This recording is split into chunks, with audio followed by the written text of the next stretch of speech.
So on Spotify, we've got Brutalion. Thanks for coming by. Hey, What's up? So do you have to have facial hair to be in the band? Is that a requirement? well, he's trying really hard. Trying. Yeah. But I mean, all the other guys, their hair migrated. I'm the only one with hair. Yeah, we're three baldies and one guy with more enough hair for all of us. So he switched and had to have hair on his head instead of a beard. Yeah, Exactly. Yeah. exactly. Yeah. I mean, So- we used to have hair when it was like available for us. It's called wisdom. The older we get. That's right. You know? Yeah, it's a good thing. So I love the hot sauce. I've done hot sauce tasting over here. I'm really into it. How did the hot sauce start? So I've been a chef for over 20 years. The hot sauce started at the last restaurant I was at. I was probably there for 7 or 8 years. Once COVID hit, we had to shut down and all that stuff, and we needed to open up and find a way to make money outside the doors without bringing people in to eat.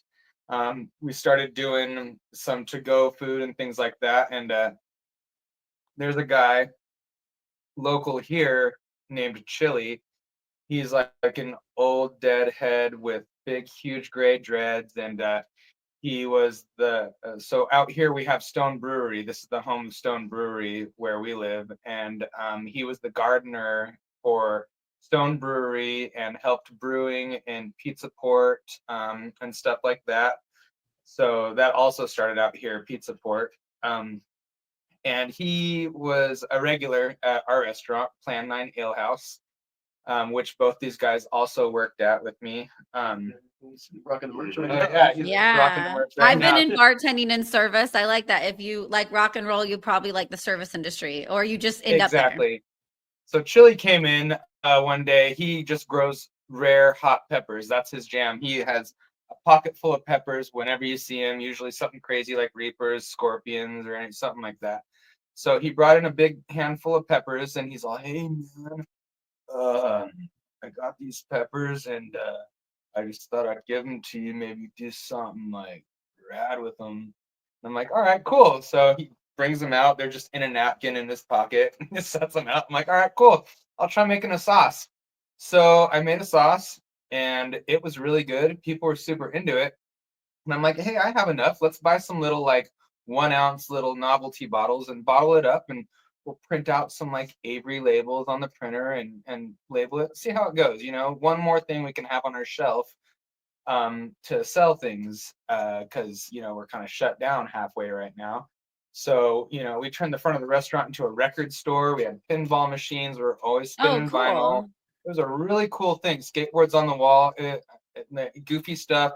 UFOs like hanging on the stuff, horror movie stuff going on. Always a black and white old school film playing. Plan 9 from Outer Space is an old B film that a lot of musicians and actors and stuff like. It's close to their heart. It's notably the worst movie ever made, but it had Bela Lugosi in it and stuff. So cool thing. We made the bottles and they sold out right away. People were all, "This is Wow. one of the best hot sauces I've ever had." I'm like, "Oh, okay, cool." I knew that I was already good with sauces. Now you're Sauces like, are I my got to jam. do this for real. I got to Yeah. get into it. So did that, and got some more peppers in, and started sourcing peppers from small farms through like eBay people and stuff like that, and started testing ferments and stuff like that. Got into that, and I hit the ground running. Like after that, boom, selling. Had to up it to the 5 ounce woozy bottles of sauce, and we design our own labels and like rip people off. Like take pictures from movies and goofy stuff and like edit it and make it look silly. We didn't really care. We were just farting around. But Everybody does that though. Have you hit up Hot Ones to like put one of the sauces on Hot Ones? So with Hot Ones, yeah, it is cool. They don't allow they don't take people's requests for their hot sauce to go on. They have curators that go out by invitation only and find them. But a really cool thing about that is once we were like a year into making sauces, we were doing beer festivals and stuff, and I would show up with them and set up my own hot sauce table in the beer booth which is like not exactly against the rules because there was no rules for that. So I would Yeah. have all the hot sauces lined up, and that became a kind of a popular thing.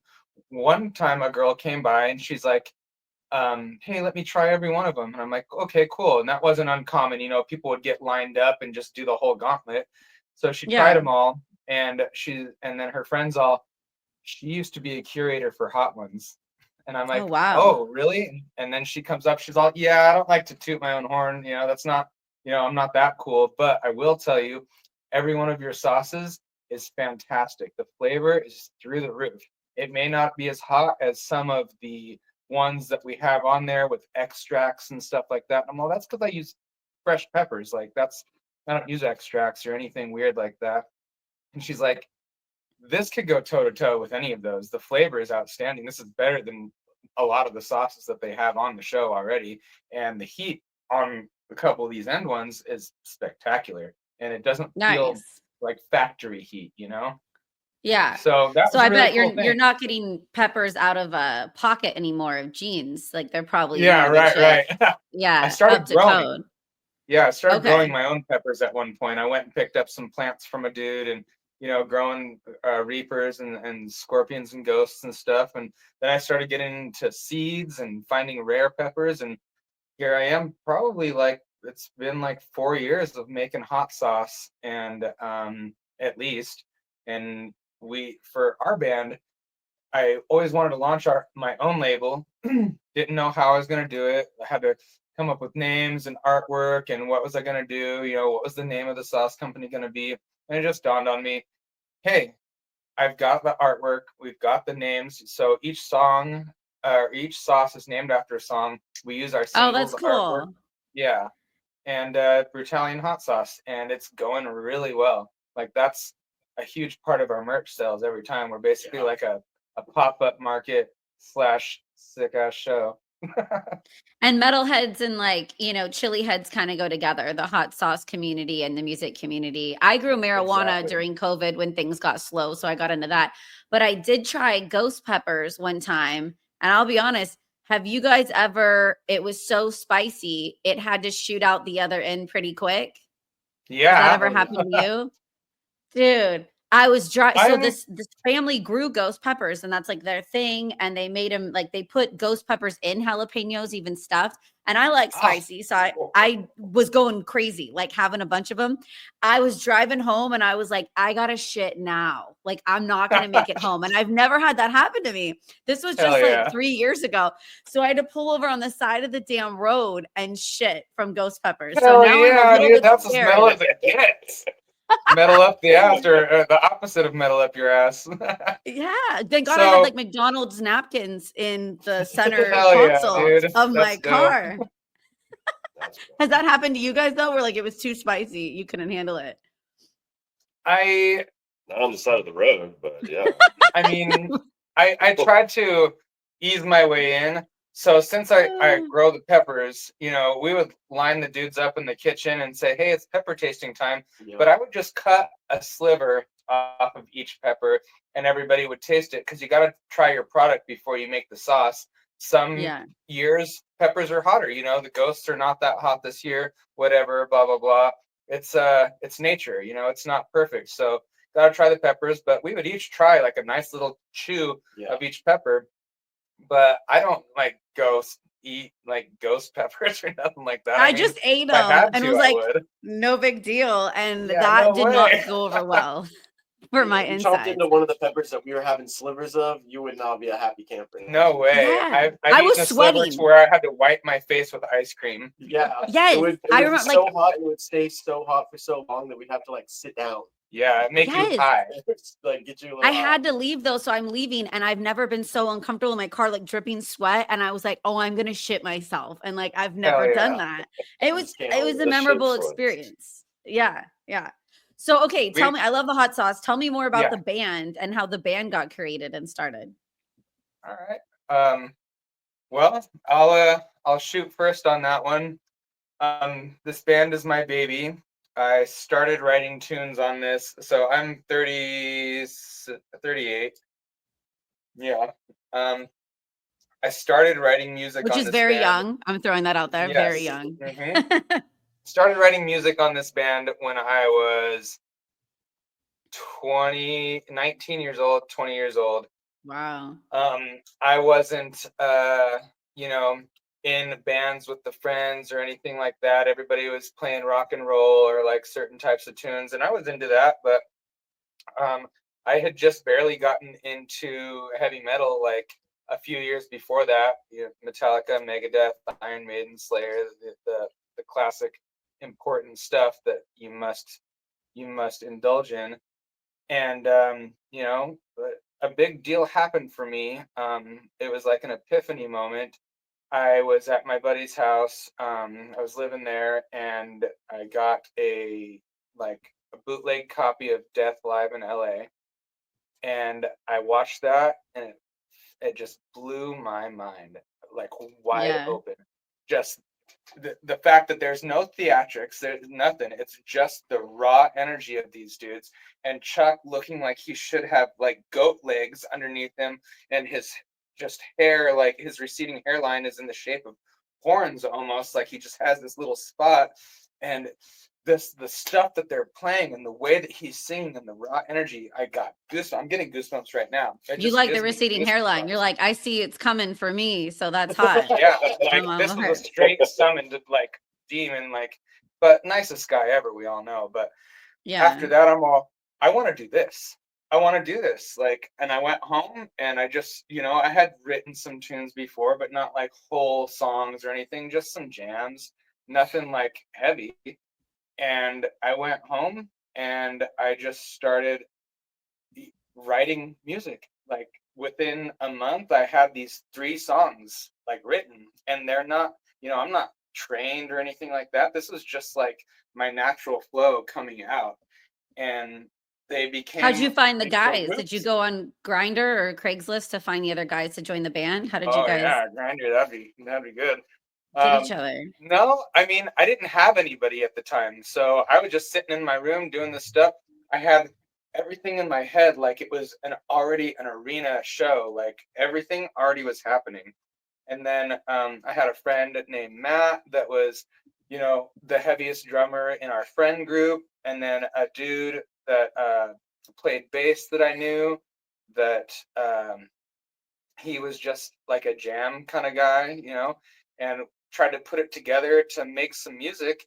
And they just didn't get the concept. I couldn't get it like through. I'm like, no, it goes like this.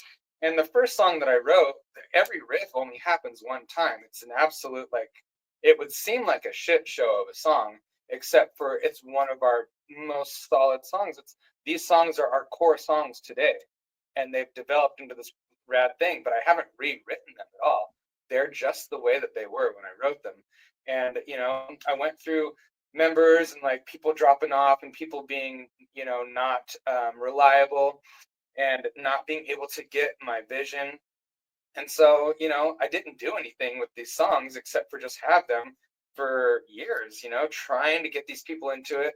Then we would be able to play like the 4 core songs that I had, but couldn't move on to the newer ones that I was writing because they couldn't remember how to play these ones. Every time we got together, the drummer would forget this or that or not get the changes, or the bass player wouldn't show up because he wanted to do laundry or some dumb stuff. It's like, bass players with their Laundry laundry. over, yeah. Bass players, man, they're out to Yeah, lunch. but Yeah. so I it all fell apart kind of. Eventually, I found a solid drummer. He had AIDS for like 20 years, and he was taking medication. But his name is Drummer Dave, and he was like known in the friend group for being a very talented drummer, but kind of like crazy. And then Yeah, to get AIDS, you picked. gotta have a good time in life, Yeah, you know? absolutely. He was signed in the 90s and stuff like that on like Bird Brain Records or some stuff, and picked up a rad bass player. We went through 3 different bass players with that drummer, just trying to get these songs done. And eventually we did a recording, but it's something I don't like to show off because it's not my vision. It's not, it's 2 dudes that aren't the same style of music playing these songs with me, and they're good, but it's nothing like what we do today. So I had kids, and I stopped the band. I was like, you know what? I can't anymore. I'm putting all this effort in. Can't do it.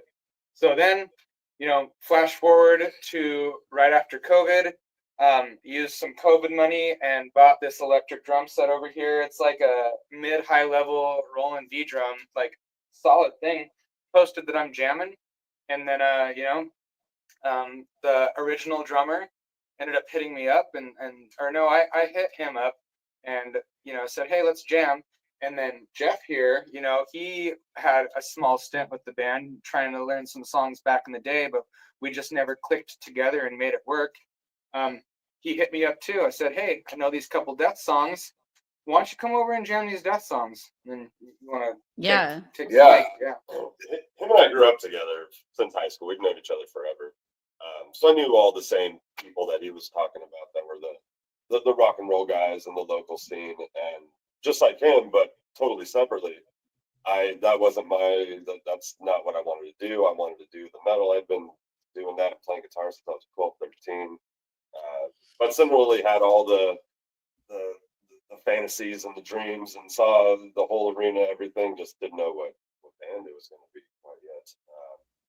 And then I played around, jammed with some other guys, found some other metal people, was in a couple bands. And like you said, at one point in time, like 12 years ago or something, tried to start jamming with him.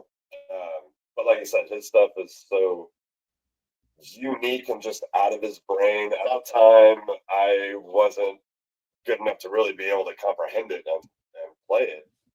And so it didn't work out then. But fast forward, end of COVID, or it was like end of 2020. Yeah. And I saw him post a video that he was jamming, and I had just stopped playing with a couple guys because it was too far away of where they wanted to play at, and I knew he was local, and I hit him up and I was like, hey, I'm not doing anything. You getting Brutalion back together? Let's go. I'm ready now, and I've been in the band ever since. Yeah, and you don't have AIDS. He came in with Matt, and absolutely we crushed these death songs on our first meeting. It was like sick, dude. And so it was Trapped in the Corner and Crystal Mountain, and it was like we had been doing this already for quite some time. So I was like, okay, that's cool. Let's get you learned up on these songs. And at this stage, Jeff picked up on these songs right away. It took a little while to Brutalionize his brain. Kind of had to kill some brain cells, I guess, in there. Like, you have to throw theory out the window with these tunes, which is something that's cool. It makes us unique. It's kind of like, Dave Mustaine and Megadeth. He's not like some dude that sat there and trained on stuff. He's just all, man, I got these songs in my head, and my hand turns into a spider, and then I write all this stuff, and, well, now you better be able to play it or you're out of the band. I know. I'm bummed. I want Dave Mustaine and Dave Ellefson back together. I just love them together. And so I know they've had so much drama over the years, but I'm still hoping they get back together again. I know. They're kind of messed up though. So wait, do you still have the drummer that has AIDS, or is there a new drummer? No, he was left behind. He was part of the, I'm not doing this anymore. I had kids and you guys are not paying attention. He got into drugs. The bass player that we had, he was great, man. His name is Caleb. He was playing in multiple projects. So once we stopped doing some stuff and started slowing down, he was just off doing his other stuff. Dude plays right-handed bass, but left-handed guitar. And, weird. He was really cool. weird. He helped write a tune with me. We were starting to build a relationship, but I ended it. I'm all, no, I can't do this anymore. We recorded the album. I got it out of me and kind of like blew my load and said, all right, I kind of don't want to hang out with you. Yeah. So, yeah. And it is hard though, like drummer, when you have kids, to balance your hobby and like to be a parent and do what you like to do. I'm trying to do that because I left radio to raise kids. And so I'm trying to start a podcast so I can be a mom and do my hobby. And you really have to find that sweet spot where you're doing it all. So I had to wait 10 years pretty much until the kids were old enough to where, they don't take 24 hours a day, like, vision. And so, that other drummer, he's, I don't want to work with him again as a musician. He was great until the drugs started happening. But he's He's wild in his brain, man. No, it was the original drummer that when I was like 19, 20. That's who we got back together with. But we just had to let him go like 6 to 8 months ago because unfortunately he has some like really bad anger issues and a lot of stuff going on with that. He mistreats the people in his life and he's can't Bummer. control it, That's not what he wants to be He can't like. take it out on the Just drums and is. just bang the drums hard and get over Oh the no, anger. no. He's like a Bummer. like will threaten you and smash stuff and like get mad and like stomp things out and like say terrible things. Not only that though, we tried dealing with that just to get the music out, and his brain is having such a hard time like buckling down that he couldn't get the recordings done. Every time we'd come into recording, he couldn't like remember his parts well enough or get the changes down well enough or keep the tempo or even play it to the metronome in like a studio setting to where we could get these things done.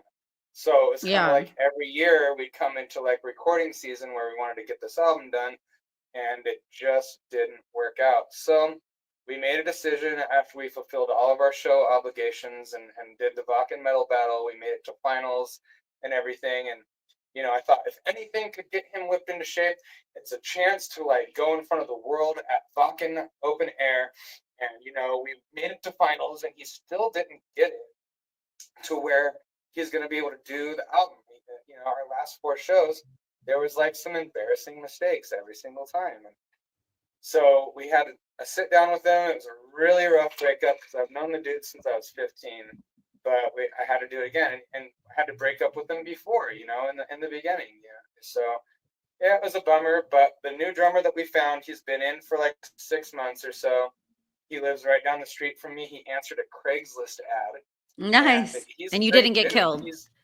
Yeah, right. We took the Yeah. chance. We did try some weird people out for bass and for drums. And Especially bass. yeah, there was some weird stuff before Alex was in the band. But yeah, I mean that's basically it. Now we're this other guy. His name is Mike. He works in sound and stage for a production company that sets up for big bands. So he did Linkin Park. Yeah, He's a going sick with- ass dude. Yeah, who's he going with Sweet. now? Sleeping with Sirens and Fire to Prevail. Pierce the Veil. Pierce the Veil. Yeah, he's going on tour with them for a couple Nice. months. So we're gonna get pre-production done for the album and finally get it done because this dude is locked in. Like we were practicing here. He's all, "Do you care if I turn the click on?" I'm all, "The click? You can do the click?" He's all, "Yeah, that makes it better." I'm all, "Oh, I've always wanted to hear that." So You got a professional. He's doing a great job. Yeah. Yeah. Super professional, down to earth guy. It's very serious. So, That's cool. That's really cool. Can I ask you guys random fun questions? Please. Cool. Okay. Who was, and this is all individually, like the first female that you guys liked and wanted to jack off to when you were younger? Either a poster or you saw in a movie and you're like, she's hot. Very first. Well, I gotta think. I would have to say the Pink Ranger, Kimberly. Yeah, for real. I'm there a was Yellow that, Ranger and- fan, but I get it. I get it. Yeah.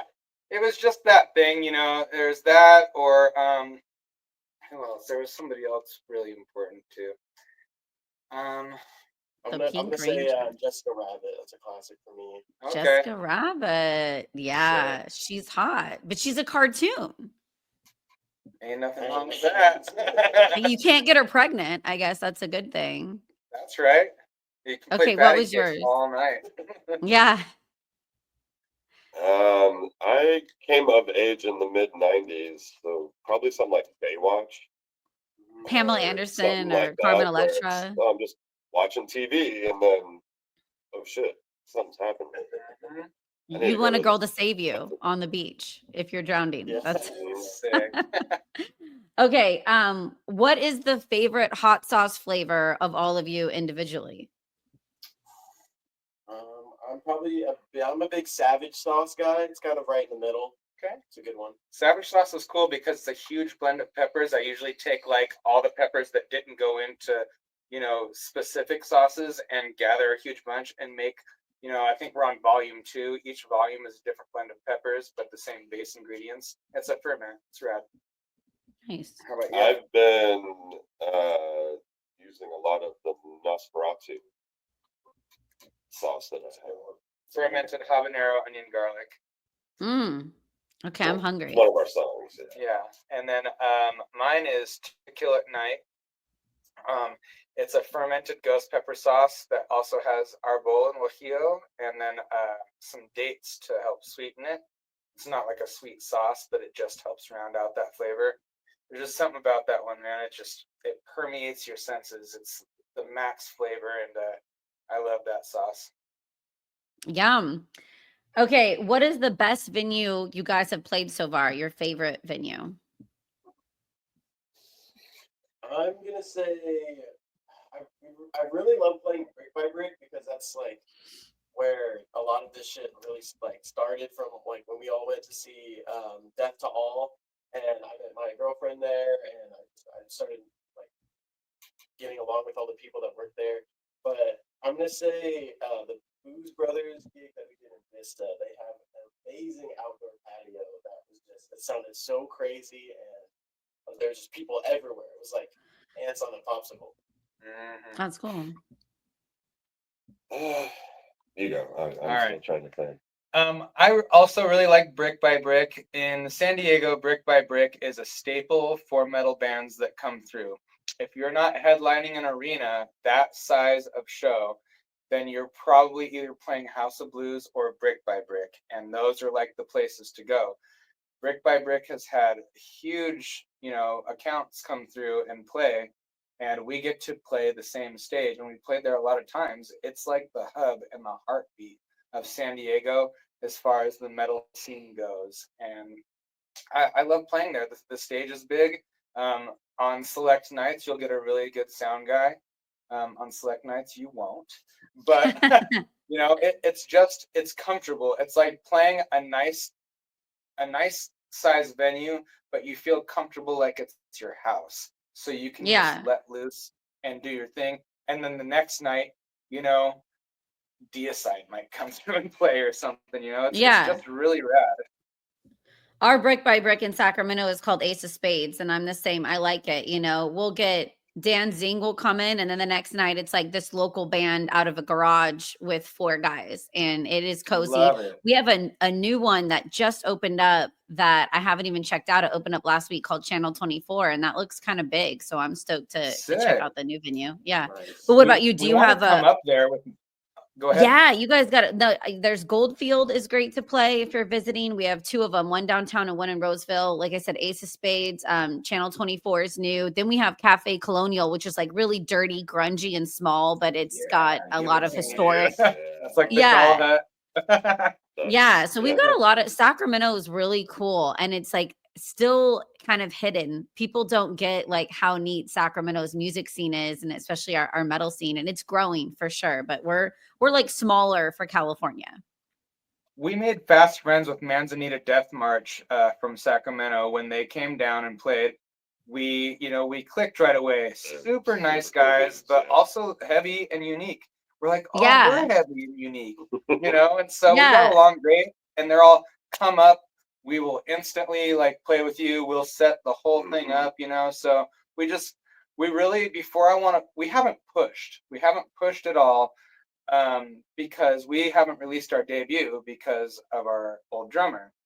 There's some other things that happened too, but it's mainly because he couldn't get the tracks done.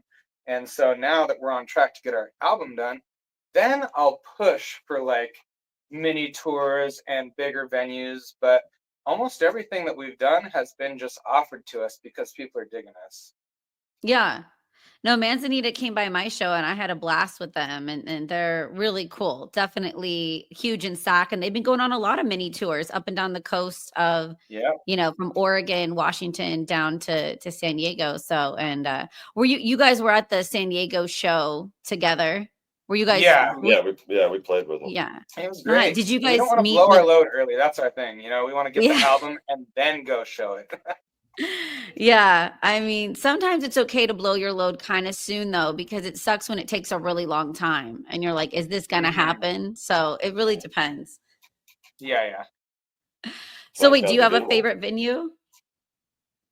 Yeah, I was trying to just think back of all the places, and I do agree with both of them for all of the reasons they said of those individual spots. But yeah, I think I need to throw it back to the Doll Hut and Okay. give it Wow. where we kind of really started. And That's true. I'm a super dive bar. The grimier, the smaller, the darker, Yeah. the better. And it has Mhm. And that checks all those boxes. Plus, everybody loved us right off the bat. Ever since we first started playing there, they just gave us the opportunity to play as often as we needed at the very beginning to really just cut our chops on stage. It's like the gig simulator. Yeah. It was cool, but not super serious and laid back. And some nights there were 5 people there, included that were the other band. None of the other bands were even listening yet. And then there were other nights there were it was kind of packed, yeah. and we'd have fun. We played a I Halloween love a dive show, bar. weekend show there, Yeah. which was rad. But yeah, that's It's that's a probably place. I don't know if you've heard of, but they toot themselves as the world famous Doll Hut in Anaheim. And Yes. yeah, so the stickers all over the wall. If a building could have STDs, that one would. Hot. Yeah. I like to go in and get a really cheap beer, and I could be hitting it off with a guy that has a couple felonies that might be renting a Hell yeah. couch. And That's- I'm like, that's oh, exact spot. And Yeah. as many felonies as teeth as he has. yeah. That was my type. I'm trying to upgrade. Right. I'm trying to read, learn, and reteach myself to not go Preach. for Yeah. It's hard. It's hard. Okay. What is your guys' favorite tattoo? Do you guys have tattoos? Do you have a favorite tattoo? Oh, you guys go first. Oh, come on, you go first. All right, my favorite is gonna be the Go up there, walk up there. Got some cute little eyes on my arm. Oh I thought that was pretty wow. rad. That I looks did a like few years acid ago. trippy. Yeah, It's super sick. That's my favorite. Yeah. I only have one tattoo, and it's just a terrible, shitty, drunken in the moment on a kitchen table tattoo on my leg. I guess on his butthole. yeah. I just wanted a little smiley face, and then the tweaker dude who was tattooing another buddy of mine went and drew like a whole portrait of myself on my leg. And That's so looks random. as bad as it sounds. It'd be kind of hard to show, but It was your first and last tattoo. no, it's nothing worth anything. Damn. Mine is this band is my heart. It's everything to me, and so we have a couple different renditions of our logo, and one of them is the original way that I used to write it when I was 19 with a pencil, almost like Slayer-esque kind of thing. But once the time came and I knew that this band was true and we were doing the real thing, I'm like, yeah, you know what? I want that on my arm. So I went ahead and did that one. And dedication. that's the one. I like it. Well, that's good. You can't break up with the band name. You guys are together forever. Yeah, no way, dude. This is my life. Yeah. Okay. The worst thing to happen to you on a date. On a date. Yeah. If you guys have like a bad date story. Yeah, I was hanging on a kind of a blind double date type thing with a buddy of mine, and it was late at night. We'd already been drinking a bunch. We went to Denny's to go get some food after, and I got me coffee. So I was starting to fall asleep, and I went to take a sip of the coffee, and the girl I was supposed to be, on the date with, sitting straight across from me, and I like choked on the coffee as I was drinking it, and so I just spit a mouthful of coffee all over the girl sitting straight across from me. That doesn't go over well. Yeah. No. She didn't want to hang out again? No. I thought you were going to say she put something in your coffee, like drugs or spit in your coffee, and that's why it tasted weird. But then it got put back on you. Yeah, 100% my fault. Yeah. Do you guys have any weird bad date stories? I was I'm like super into older cars, and I've had this old sports car for a long time. So when I was a teenager, I was driving a girl home from a date, and my car just completely shut off. Like engine died, the battery died, it locked up all the brakes. It was just a rock, like a heavy metal rock. And I was like, okay, cool. Gotta call a tow truck and get my mom to drive you home. So, So had she met your mom, or she got to meet your mom yeah, for it the was. first We ended time? up dating for like a little bit after that, but it was just a really goofy thing that happened. Yeah. Well, that's kind of a good, can she hang with a broken down car? Is she going to throw a fit? How chill Yeah. is she?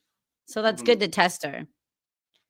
What about you? I know we've had kids, so it's hard like to remember back, but do you have like a weird I dating do. story? I'm gonna go into the story, and you know, my wife is probably gonna watch this, but Well, it's maybe not then. yeah. How about your best dating story ever, and it was the first date with your wife because she's the love of your life. That's how you got to play it. That sounds wonderful. There you go. And you So have we amnesia. You can't remember other people, besides that's her. right. Um, so the way that happened was I had my buddy Chad coming over to my house because I was selling pot, and he was coming over to pick up, and I was having like a party that weekend or whatever, and he came over and he brought his sister, who I had met a few times and always thought was cute, but she came over with him, and you know I asked her if she wanted to stay for the party or whatever. She ended up staying and hanging out for the whole weekend and having the party or whatever.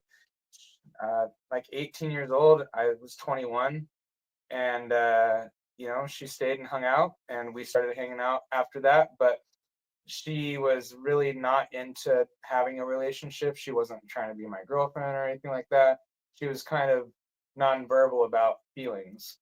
So, I wanted to date her, and, I asked her out a couple times and she would say no or whatever. And one day I was like, well, you want to go get something to eat? She's like, okay.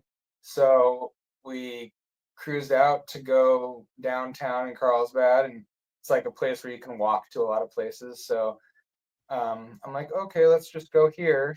And it's a sit down restaurant. So I basically tricked her into going out Going on a and date. having a date, and You're she's like the awkward girl. You're about like, it. I don't want to bang. I actually want to date. And you like tricked the girl into Yep, going out on a date with you.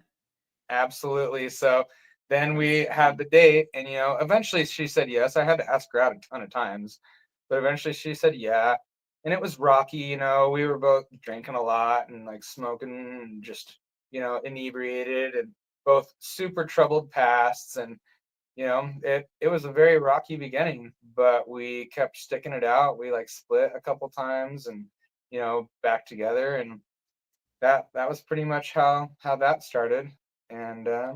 Sometimes I value a relationship more though when you go through hard times and you break up and you choose to get back together. It's like you fought for each other and this Yep. is what you want. So, and I Easy like a stuff is whack. toxic, exciting, kind of wild on and off. Like, the Yep. sex is probably good if like you're fighting and then you're like, I don't know. Uh-huh. It's So a yeah, thing. we've been together for nearly 17 years now. Pretty crazy. Congrats. That's Yeah. really cool. Damn. 14 years of marriage this year. Holy shit. Yeah, I've it's been with my pretty cat for pretty 5 wild. years. That's the longest Mm. relationship, me and my cat. So I don't know. That's Oh, there you go. yeah.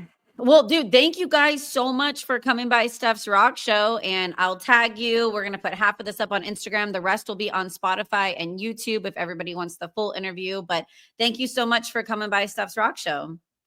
Yeah, Thank For totally. you. having us, guys. Yeah, and we're Brutalion. We're a unique progressive thrash band, and you can't really nail us down. We've been called power thrash. We've been called groove thrash, and it's just our jam. Check us out. And come up to Sac. We got to get you guys up in Sacktown. Would love that. Yeah, absolutely. On the list.